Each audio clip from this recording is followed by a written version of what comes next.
Hola, soy Ignacio Pascual y en mi grupo yo os vamos a hablar del Data Flood. Yo os haré una pequeña introducción y hablaré del método LIPA y a continuación mis compañeros os explicarán el resto de métodos de los que vamos a tratar en este trabajo. Bueno, antes de comenzar debemos saber lo que significa el término data offload, que en español significa descarga de datos móviles, pero en el sentido de descarga de volumen de trabajo para las redes móviles. Hace referencia al uso de tecnologías de redes complementarias para la entrega de los datos destinados inicialmente para redes celulares. Esta descarga va a reducir la cantidad de datos transmitidos a través de las bandas dedicadas a las comunicaciones móviles y así liberar parte del espectro total en beneficio del resto de usuarios. Esta técnica será utilizada frecuentemente en casos en los que la conectividad de una célula móvil no cumpla con los requisitos necesarios para la comunicación, permitiendo al usuario conectarse a través de otras redes, ya sean inalámbricas o de otro tipo, para satisfacer las necesidades de esa comunicación. Luego esta descarga móvil se activará siempre que se cumplan una serie de reglas, y estas reglas pueden ser establecidas por el propio usuario, o sea, el suscriptor de la línea o el operador de la red móvil. El código por el cual se rigen estas normas para iniciar esta descarga, este data flood, puede residir en el terminal del usuario o en el servidor del operador, o puede estar repartido en ambos ámbitos. Normalmente el data offload es utilizado por los usuarios para establecerse a sí mismos unas normas propias sobre el consumo de datos y sobre el uso de un mayor ancho de banda, de controlar el ancho de banda a utilizar, vamos. Las principales tecnologías utilizadas para llevar a cabo esta tarea de descarga de datos de las redes móviles son las tecnologías Wi-Fi, basada en Wi-Fi, WiMAX, FemtoCelda e IMB. Está previsto que el uso del data offload adquiera una mayor importancia dentro del sector de las telecomunicaciones, perdón, debido al incremento del tráfico de datos móviles. Además, la implementación de esta tecnología se verá impulsada por la incorporación masiva de smartphones al mercado, capaces de procesar y analizar su entorno en busca de sistemas que puedan llevar a cabo esta labor de descarga, como puede ser a través de una habitual red Wi-Fi. Y a continuación pasaremos a detallar en profundidad los métodos principales de data flow. Yo hablaré del LIPA, del método conocido como LIPA, el Local IP Access, y luego a continuación mis compañeros hablarán sobre SIPTO, sobre IFOM y sobre el estado de estandarización de estas tecnologías. El método LIPA, de las siglas en inglés de Local IP Access, es una técnica a través de la cual se complementa la conectividad de las redes móviles de terminales que permitan tráfico de nivel 3, o sea, un tráfico de nivel IP, con un acceso a una red de área local o una LAN, situada normalmente en una compañía o una vivienda particular. Esta conexión permite establecer una conexión a Internet sin necesidad de utilizar los datos móviles contratados por el usuario para su teléfono móvil, ya que a través de la red complementaria se puede acceder a la puerta de enlace que nos permite estar conectados a Internet. La puerta de enlace, también llamada la gateway, la gateway o la GW o LGW, que posteriormente veremos en el resto de imágenes. El terminal móvil se conectaría a esta red secundaria, a esta red de descarga de datos móviles, a través de una femtocelda. ¿Y qué es una femtocelda? Una femtocelda es una pequeña estación base, normalmente instalada en una vivienda, en una compañía de pequeñas dimensiones, capaz de actuar como una convencional, o sea, como una estación base convencional, pero dentro de un ámbito local. El uso de femtoceldas tiene ventajas tanto para el operador como para el usuario final, ya que permitirá a los operadores que la implementen ampliar su cobertura y liberar bandas de frecuencia destinadas a la cobertura móvil, y así favorecer al resto de usuarios. Y desde el punto de vista del cliente, ofrece mejoras en la cobertura del servicio móvil, como hemos dicho anteriormente, y proporcionará una mejor calidad de las propias llamadas que vayan sobre voz sobre tráfico IP, de VoIP. Y una aclaración que nos servirá a partir de ahora para el resto del trabajo es que la femtocelda también es conocida como HENB, de las siglas en inglés Home Inode B, que es un término acotado por el estándar 3GPP, que para una femtocelda basada en la tecnología LTE. Luego, para ofrecer servicios del tipo LIPA, se han de cumplir una serie de requisitos. El camino trazado por el flujo de datos debe atravesar la red privada sin la interacción de ningún elemento móvil, pero puede tener como destino algún terminal móvil en la red local o en otra red externa. Otra, el equipo de usuario debe tener acceso simultáneo a la red local y a la red móvil. O sea, esto es que tenga acceso tanto a la red de descarga de datos como a la red móvil. Y luego, por último, que todas las funcionalidades especificadas en el SLS y en el SLA para la implementación del IPA no deberán comprometer los estándares de 3GPP. Y, por supuesto, el IPA no debe comprometer la red móvil del operador. Y bueno, tenemos dos implementaciones básicas de esta técnica, de la técnica de acceso local, basada en IP. La primera está basada en la configuración del punto de acceso de APN, que consiste en que el HNB o la femtocelda del usuario guarda la información necesaria para el acceso a la red a través del IPA, y la otra solución es la que se basa en el procesamiento de los propios paquetes transmitidos, donde estos serán inspeccionados y gracias a las funciones de traducción de direcciones de la red, los paquetes seguirán un camino u otro. Esta función conjunta también debe ser realizada por la HNB. Y en cuanto a la arquitectura, en esta figura se puede observar la arquitectura básica necesaria para implementar la técnica de descarga Local IP Access del IPA. Como podemos observar, la arquitectura consta del HNB, de la femtocelda, que será el que se conecte a las distintas redes disponibles, ya sea la Internet pública o la red IP local, la LAN a la que comentamos anteriormente. Debemos recordar que el IPA habilita al equipamiento del usuario un acceso directo a la red local, ya sea de tipo residencial o relativo a una compañía, sin necesidad de usar datos móviles para conectarse con la puerta de acceso a la red. Para ello, un Local Gateway, el LGW, como hemos comentado anteriormente, se sitúa en la femtocelda para proporcionar dicho acceso. Y además, el servidor local de abonado, el HSS, el Home Subscriber Server, contiene información para cada APN y la relativa a permisos de acceso a la red local para cada usuario. Si el usuario tiene la autorización necesaria para establecer una conexión del tipo local, la MME, que es la unidad la Mobility Management Entity, seleccionará la dirección IP relativa al LGW, al gateway que hemos comentado anteriormente, permitiendo al usuario entablar la comunicación entre su Home Node B, el HNB y el LGW. Hola, soy Luis Llorente, estudiante de la Universidad Politécnica de Madrid, de la asignatura Redes de Comunicaciones Móviles. El trabajo que vamos a tratar es Dataflow.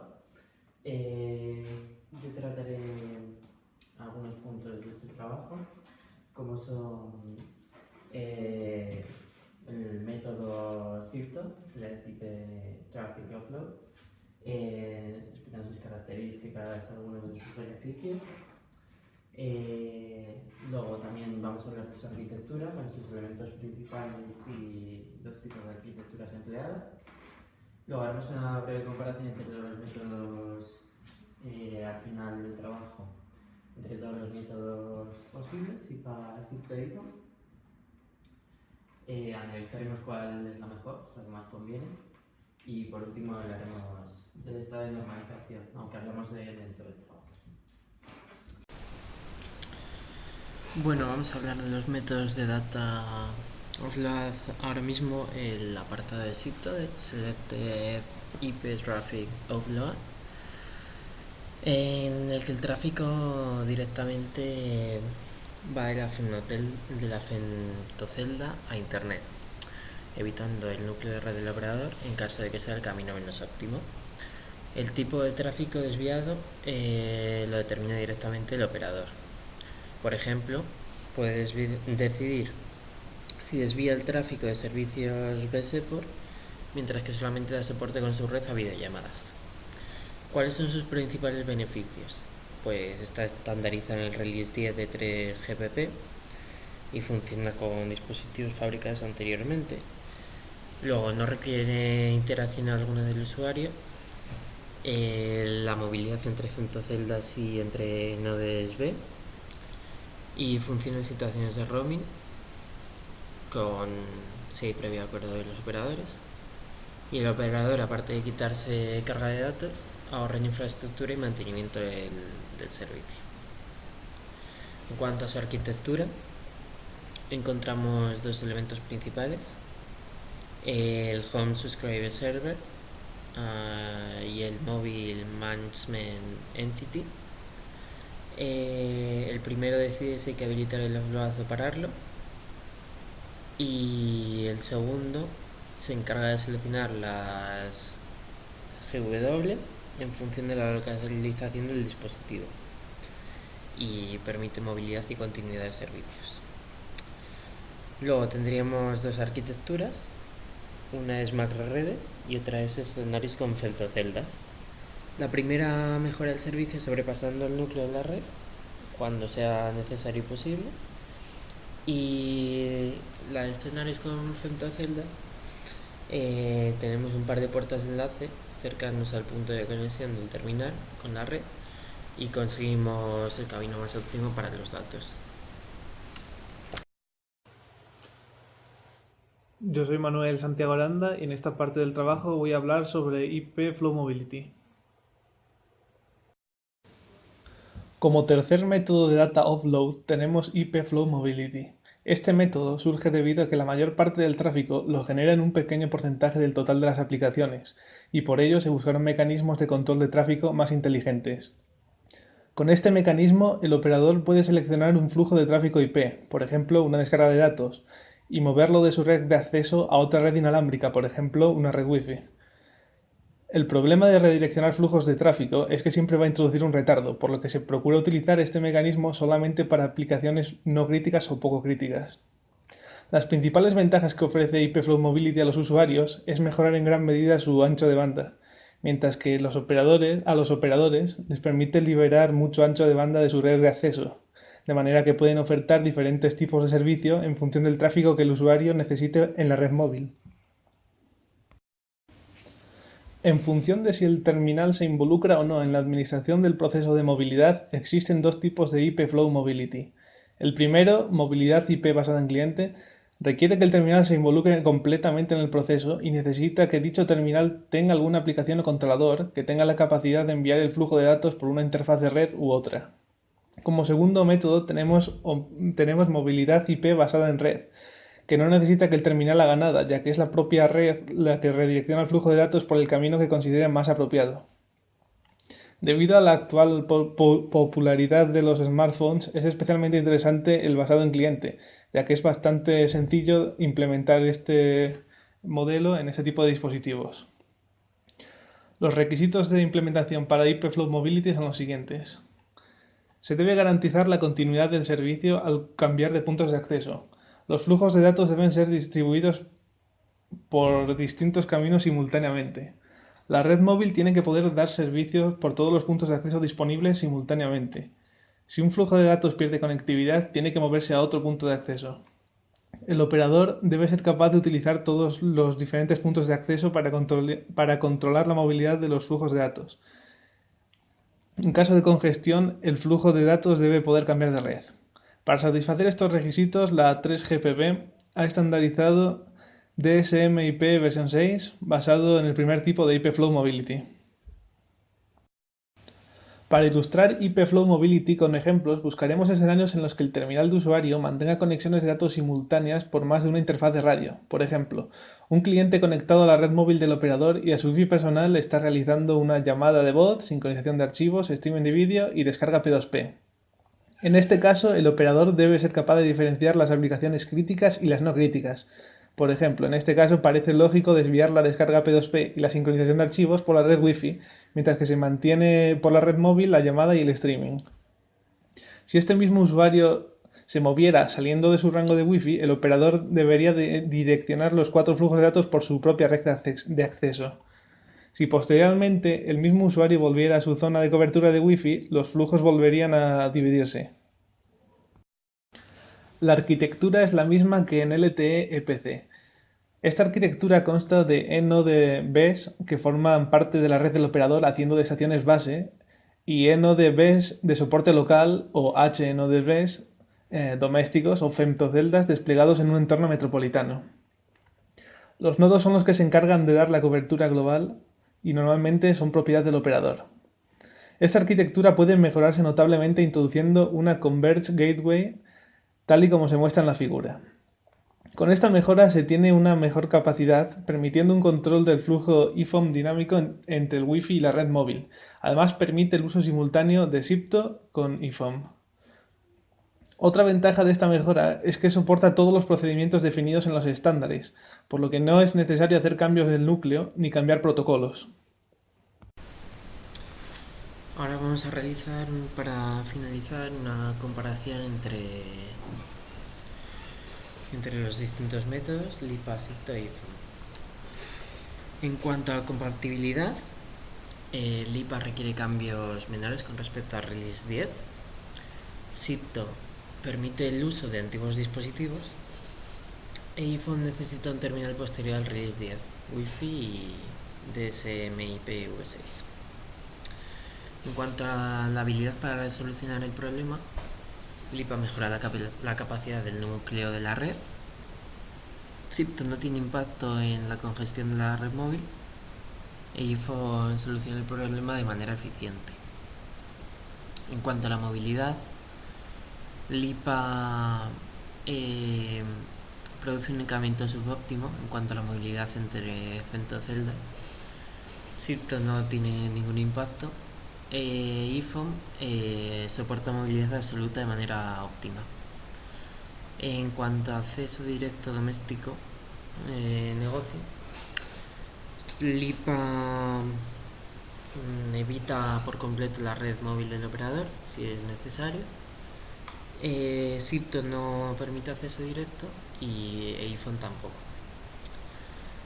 En cuanto a dependencia en la red del operador, en LIPA es necesario un NODB. En SIPTO no depende de la red del operador y esta no necesita cambios. IFOM no depende de la red del operador tampoco, no necesita cambios. Y ya hablando de factibilidad, LIPA depende del éxito de las femtoceldas, pues va dirigido a estas. SIPTO es muy factible, pero no soluciona el problema de capacidad de red. IFOM, cuando hablamos de implementar DMI IPv6 en terminales compatibles es muy sencillo y sí que soluciona el problema.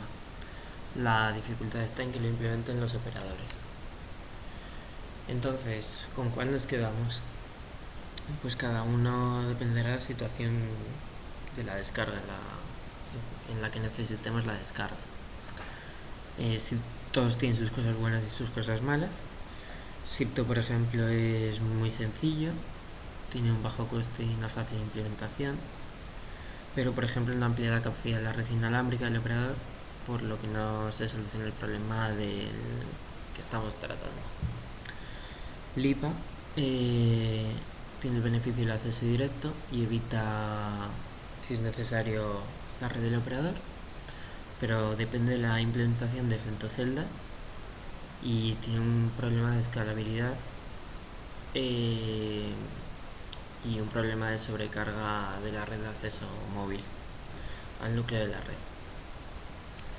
Y en cuanto a IFOM, es la mejor solución y su implementación a gran escala en el futuro se podrá llevar a cabo gracias a las tecnologías LTE y sumado al uso de IPv6. Por último, hablando del estado de normalización, hemos estado hablando durante todo el trabajo sobre esto. Los tres métodos están regularizados desde el Release 10 de 3GPP. Muchas gracias y acabado el trabajo.